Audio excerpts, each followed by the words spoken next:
The message came at 9:14 p.m. A single text from my boss. "You're fired." No explanation, no meeting, just dismissal, clean and precise. I stared at the screen, thumb frozen, breath shallow. Then another notification appeared, different thread, a photo, my wife's car in his driveway, headlights cutting through the dark like a warning. The pieces fit before I let myself arrange them. The sudden overtime, her excuses about helping a friend, his smug glances across meetings. For a moment I couldn't move, couldn't think. Only silence pressing into my skull, heavy, suffocating. Then I opened my laptop, drafted one email, addressed to someone who owed me a favor. I hit send. 2 hours later, my phone lit up. His name, his voice broken, sobbing through the speaker. "Please, please, we can fix this. Just talk to me." I didn't answer. I let him beg.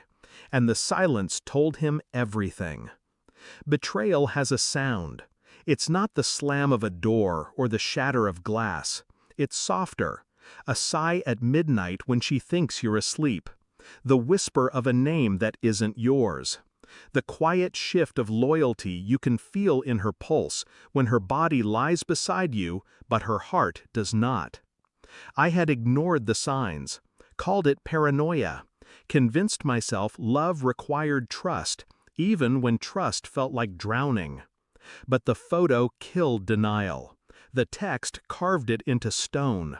My wife in his house. My boss ending my career with the same hand that touched her. I wanted to scream, to confront, to demand why. But anger is fire, and fire consumes the one holding it first. I chose cold instead. Cold cuts deeper. Cold lasts longer. I started with her phone, not directly, too obvious. Instead, the cloud account she never knew synced to my device years ago. Every message, every image, every calendar entry still fed into it. Within hours, the truth unraveled itself. His voice messages saved under her favorites. Late-night rendezvous mapped by timestamps. A trail so careless it mocked me. At work, I combed through his emails. Access was simple, he'd never learned caution. The arrogance of power blinds men like him. Dinner reservations charged to the company card. Receipts for gifts. A hotel room, weekly, always booked under an alias too flimsy to hold weight. I gathered everything, compiled it like evidence for a trial. My trial. Their sentence. Through it all, I said nothing. To her, I smiled. To him, I nodded, even as he stripped me of my position. The silence sharpened me, turned me into something precise. They mistook my calm for defeat. They always do. The file I built was heavy with their sins. Photos, receipts, recordings.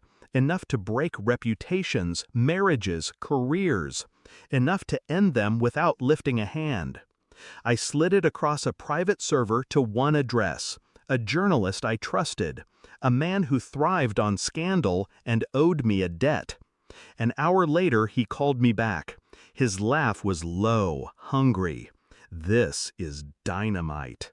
I hung up without replying. By morning, headlines screamed their truth. CEO's affair with employee's wife exposed. Fraudulent expenses linked to extramarital relationship. My wife's face plastered across tabloids. His career gutted in the court of public shame. And me? Silent, unreachable, a ghost moving beneath their collapse. That evening he called me back, voice fractured. "Please, I'll fix everything. Just please."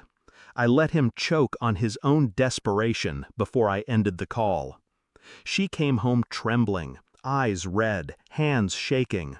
"They twisted it. Please, you have to believe me. It wasn't what it looks like." I slid the file onto the table. Her hands hovered, afraid to touch. Every detail of her betrayal stared back at her. Her lips parted, searching for words, But lies drown when faced with truth carved into paper. I, I can explain. I raised a hand. Calm, precise. No, you can't.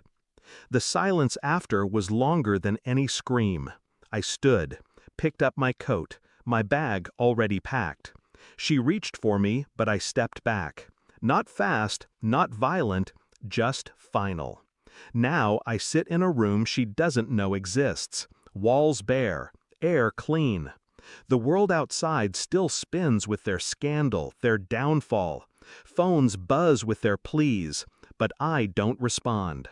They think they destroyed me, fired me, replaced me. The truth is simpler. They freed me. And in that freedom, I became untouchable. I was never the victim. I was the executioner they invited into their own home. Thanks for watching. Don't forget to like, share, and comment. Subscribe now to Cheating Stories Insight World for more amazing stories.